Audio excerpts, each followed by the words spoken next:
Hey, what's up? I'm Gabrielle Marie. If you haven't already, take a second to check out my digital resources I have posted for you guys. It'll help you make awesome looking professional graphics, as well as some planning tools to help you grow on YouTube in 2020. Also, for a very limited time, I'm selling YouTube channel banners on my Etsy page. You can pick any of these 9 designs to be customized for your channel. If you're looking to rebrand in 2020, check out the link in the description of this video. Okay, a couple things before we get started is that I'm using the app Procreate Pro, which is what you're going to see in this video. However, you can easily do this with Procreate Lite, which is free in the App Store for your iPhone. I'm also using a stylus, which I purchased on Amazon, and I will link that down below. Let's go ahead and get started. So first, you want to open up your picture in Procreate, and then you're going to add another layer on top. It's always important to separate your photo from your other layers, therefore you can delete your photo at the end, creating your cartoon. I also like to use the inking and the studio pen, and then you can see me here kind of adjusting the size of this to my liking.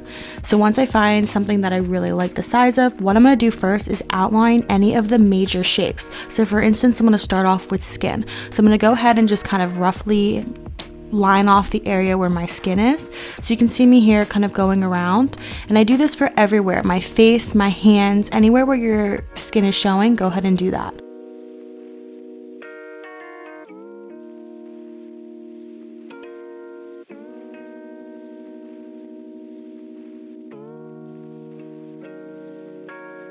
Next, you're going to hold down on your skin and it's going to pop up on the top right circle. Go ahead and drop that into anywhere where you outlined your skin.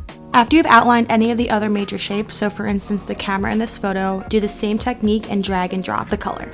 If you're finding that when you drag and drop the color, it fills in your entire photo, what that means is that you haven't completed a complete shape, so make sure all the lines are connected. Now that you have the major shapes colored in, we can go ahead and add in some details. So you're going to uncheck all the layers that we already did, add a new layer, and then go ahead and add in any of the details of the face. So I like to outline the lips, the mouth, and then the eyes, as well as the eyebrows.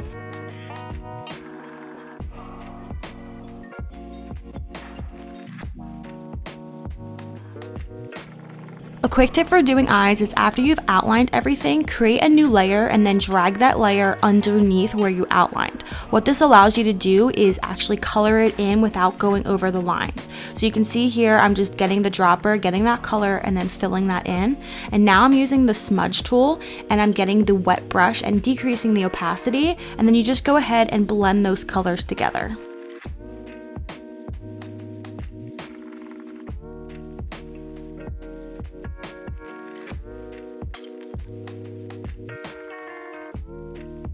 Okay, an easy way to add dimension to your skin is creating a new layer and then matching any sort of colors where you see a highlight or a shadow, drawing that area and then dragging and dropping that color in. As you can see, it looks very, very blocky and kind of too much, but what we can do is go into the actual layer, click on the N, and then you're going to see this opacity. You're going to decrease that and kind of blend that in. It adds a little bit of dimension without being too much.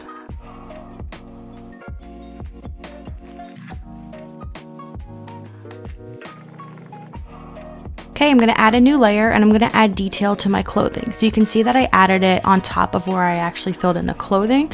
So I'm adding the black lines to kind of outline any sort of major shapes here. So where the sleeves are, and then also the collar. And then I'm doing the same technique that I used for the skin to add dimensions to my clothing. Next, I'm going to go and add dimension into my hair. So I create a new layer, I get the lighter color of my hair, and then I use the short hair brush to add dimension, and then I just decrease the opacity. When you're happy with your photo, you're going to go ahead into your layers and uncheck mark layer 1, then add a new layer on top of all of the layers. Now this is the time to kind of get into the details. So what you're going to do is you're going to zoom in and look for any sort of mistakes and add any sort of details that you want to add. So I just added a little bit of a white reflection on my camera, and then here I have these gaps, so I just color matched my hair and then filled those in, and then you can go ahead and clean up any sort of edge that you need to. Takes a little bit of getting used to kind of master these skills, but after you do a couple, you're going to show a lot of improvement. I hope you guys learned something from this. If you have any sort of questions or troubleshooting, give me a comment and I can see if I can help you down below. Thank you guys so much for watching this video, and I'll see you next time. Bye.